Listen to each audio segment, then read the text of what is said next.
point, we have been able to recover a body that we're quite certain is Shanann Watts' body. We have strong reason to believe that we know where the bodies of the children are, and recovery efforts are in process on that. The day she goes missing is the day that you guys have marital discord. Okay? So you can understand what I'm thinking about you. Yeah. What do you think about that? It honestly just makes me sick to my stomach because this is something that I would never do. There's no, I would harm anybody in my family. At all. Colorado, August 2018. What began as a missing family report in Frederick, Colorado soon became one of the most shocking murder cases in modern American history. Chris Watts reported his pregnant wife, Shanann, and their 2 daughters, Bella and Celeste, missing. Shanann was 34 years old and expecting their 3rd child. At first, Watts appeared emotional in public interviews, pleading for their safe return. Police quickly noticed inconsistencies. During a search of the home, officers observed Watts behaving nervously and evasively. Shanann's purse, phone, medication, and car was still inside the house. Along with the children's car seats, a neighbor's surveillance camera captured Watts backing his truck into the garage early that morning. An unusual action investigators found suspicious. As the investigation continued, Watts agreed to a polygraph test. Detectives later told him he failed. It was completely clear that you were not honest during the testing, and I think you already know that. He did not pass the polygraph test. During a recorded interrogation, police brought in Watts's father to increase emotional pressure. That tactic worked. Watts confessed, but initially claimed Shanann had killed their daughters and that he killed her in a rage. Investigators quickly determined this story was false. I don't know what to do. I don't know what to do. None of this makes sense. Evidence including GPS data, surveillance footage, and Watts's own admissions revealed the truth. His marriage was in trouble. He was having an affair, and says he told his wife the morning she disappeared, he was leaving her. Obviously it gets pretty emotional, like we're talking about, like we felt the disconnection of there, like falling out of love. The day she goes missing is the day that you guys have marital discord. Okay? So you can understand what I'm thinking about you. Yeah. What do you think about that? It honestly just makes me sick to my stomach because this is something that I would never do. There's no, I would harm anybody in my family. At all. Are you telling me the truth? I'm telling you the absolute truth. But one day later, Chris Watts' story changed. Detectives tell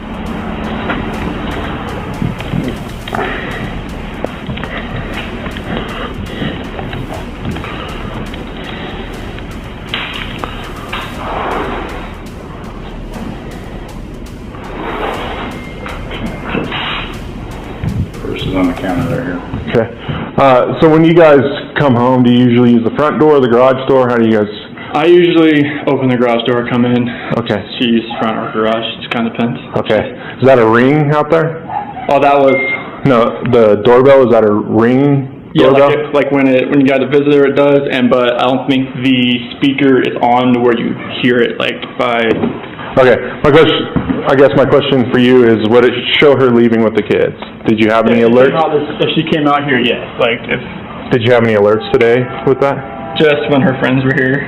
Does it only record when the doorbell rings, or anytime someone? If you're like right. Yeah. It should just start. The proximity should hit up. Okay. And if you had anything on that today? Just her friends. And what time was that? 12:10 and about 2 minutes afternoon. Okay. But nothing between the time when she got here. No, like she got here at 2. Only thing this morning? Yeah, 2 o'clock this morning. Okay. Like 1:48 on here. And the only thing that was weird was that the garage door said it was left open after I left. And it might have been the sensor, but like my phone doesn't show when for your alarm? Yeah, it doesn't show if it shuts. And who's your alarm through? Vivint. Okay. But Nikki, her friend that came here about 12:10, she said the garage door was shut when she got here.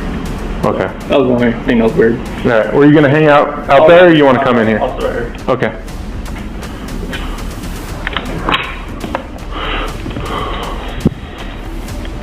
Where's the purse at? On the counter.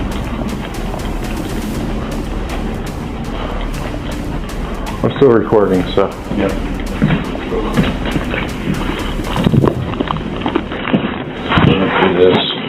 Whose phone is that? I believe that is his. Mom overtook hers.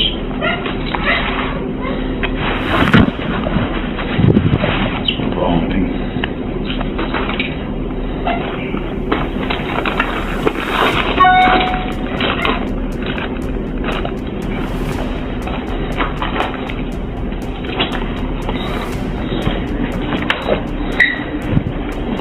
Is that a diary, or what is that? It's for work, I believe. I was thinking it was possibly a diary, but it's talking about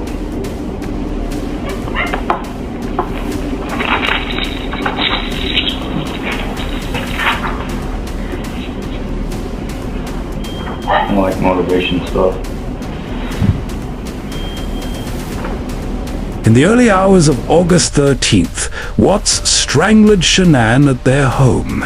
He loaded her body into his truck and drove to a remote oil and gas site where he worked. At the location, he smothered Celeste, then killed Bella. Shanann was buried in a shallow grave, while Bella and Celeste were placed inside oil tanks. The bodies were discovered on August 17th. At this point, we have been able to recover a body that we're quite certain is Shanann Watts' body. We have strong reason to believe that we know where the bodies of the children are, and recovery efforts are in process on that. Police have now recovered the bodies of two children believed to be those of Colorado sisters 4-year-old Bella and 3-year-old Celeste, who were allegedly murdered by their father. Their mother, 15 weeks pregnant, was also killed. The pregnant Colorado woman and her two daughters vanished earlier this week.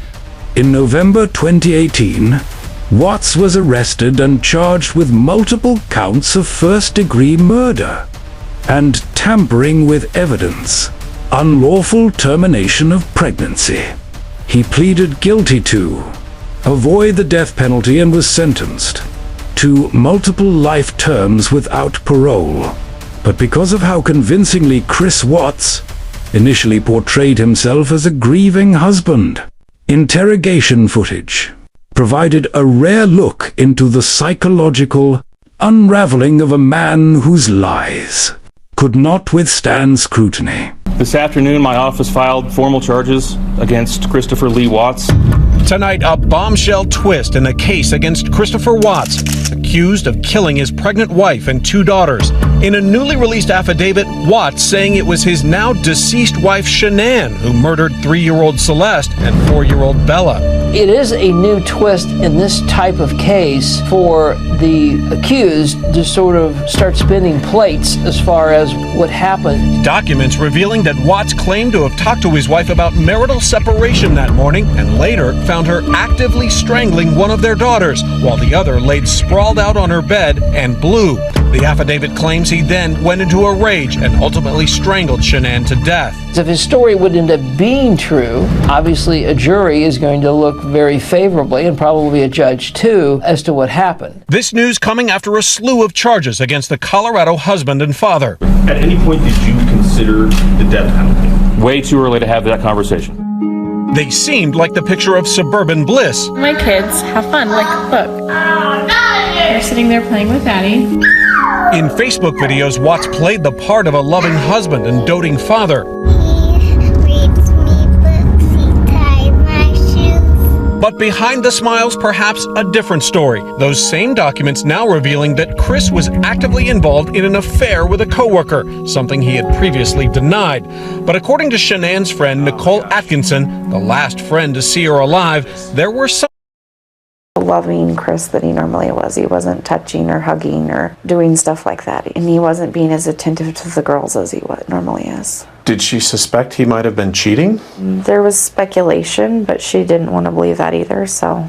All of this a far cry from the portrait of a happy wife on Facebook gushing about her supportive husband. He stuck around. and he stuck around because he was the one for me. And he is amazing. And I can't tell you how wonderful he is. Atkinson had seen Shanann that morning around 2 a.m., she says, dropping her off at home after returning from an out-of-town business trip.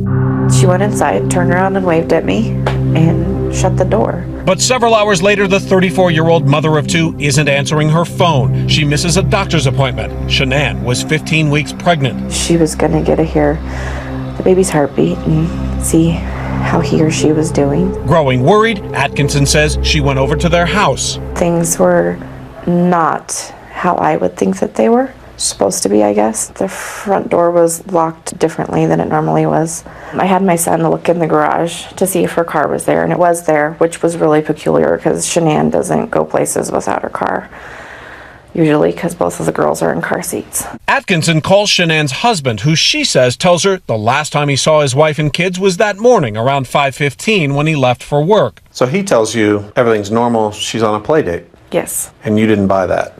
No, because Shanann, like in my mind, I couldn't figure out why she'd go on a play date without her car. Atkinson says she tells Watts she's calling the police for a welfare check and that he says he'll meet her at the couple's home. You knew even then his story was not adding up. It wasn't making sense to me. Inside the house, authorities find Shanann's purse, phone, and keys, but no other signs of life. The girls' beds weren't made. Shanann was very OCD. Everything in her house had a place. Everything was labeled. If something was out of the ordinary, it was really out of the ordinary for her. Still hopeful Shanann and her girls are alive, the entire community jumps into action. Tonight, police issued a missing endangered alert. A pregnant woman and her 2 daughters missing from Frederick. By Tuesday afternoon, Chris Watts is talking to local TV stations. Shanann, Bella, Celeste, if you're out there, just come back. Like, if somebody has her, just please bring her back. Interviews that first evoked sympathy, but on closer examination, suspicion. Watts revealing he and his wife exchanged words the morning she vanished. It wasn't like an argument. We had an emotional conversation, but I'll leave it at that. But I just want them back.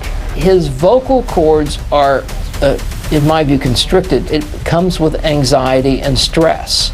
Former FBI agent and ABC News consultant Brad Garrett points to Watts' body language in those interviews. When people sort of cross their arms, sort of lock their body down, and then sometimes start rocking back and forth, it's a defense mechanism. That, in combination with a number of other things, I think is potentially telling that he's not telling the truth. So he does these interviews on Tuesday. What did you think of his demeanor overall? Yeah, it was very odd.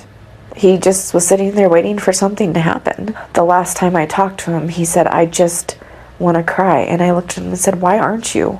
On Wednesday, everything changed. A heartbreaking outcome to the story we have been tracking all week, the confession of a father. I didn't know what to say or do. I don't know. I sat on our bed for I don't even know how long and didn't move because I didn't want to think that they weren't coming back.